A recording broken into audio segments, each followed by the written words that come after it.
Hi everyone, Helen here. Hope you're enjoying a good start to this lovely long weekend. I wanted to continue my series on tips to having a better life. As I've said, I've been on this planet for 60 something years and I've figured a few things out. So I want to continue from last one where we were talking about the mind. How is the mind created? What is the mind?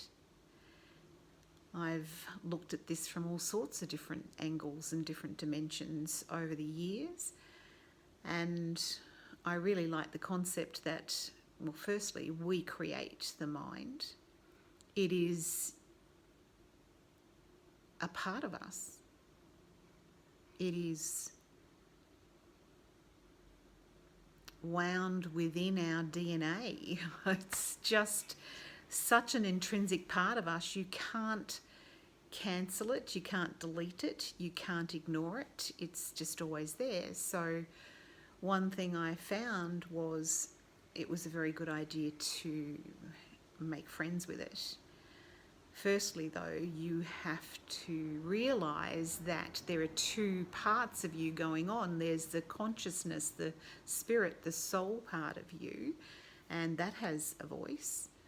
And then there's the mind, the construct of the mind that we begin creating from the day we're born. And it's really important to be able to differentiate between the two, and that takes a little bit of skill and a bit of practice. But essentially, what is the mind? It's a hard drive. It's like a hard drive of a computer. It is something that has captured everything you've heard, everything you've watched, everything you've read, everything. It's like a storage compartment full of all of those things. And the mind kind of goes into that hard drive to try to grab information and experience and figure things out for you.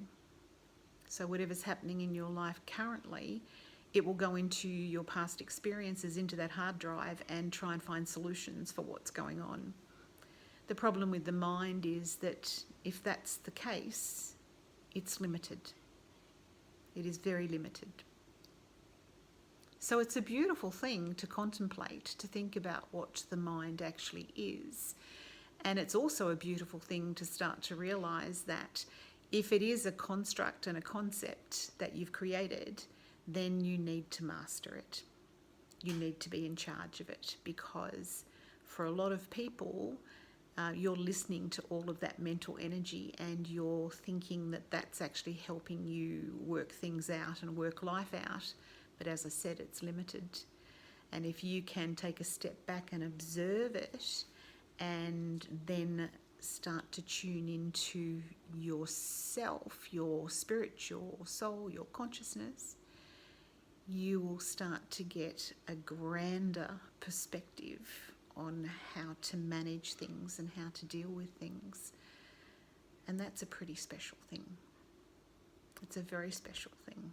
The mind is limited, but your spirit is eternal. I'd much rather be guided by spirit and that eternal energy than the mind and being limited. As I said, not an easy concept to grab a hold of, but something really beautiful to contemplate. So thank you for listening. Have a wonderful weekend.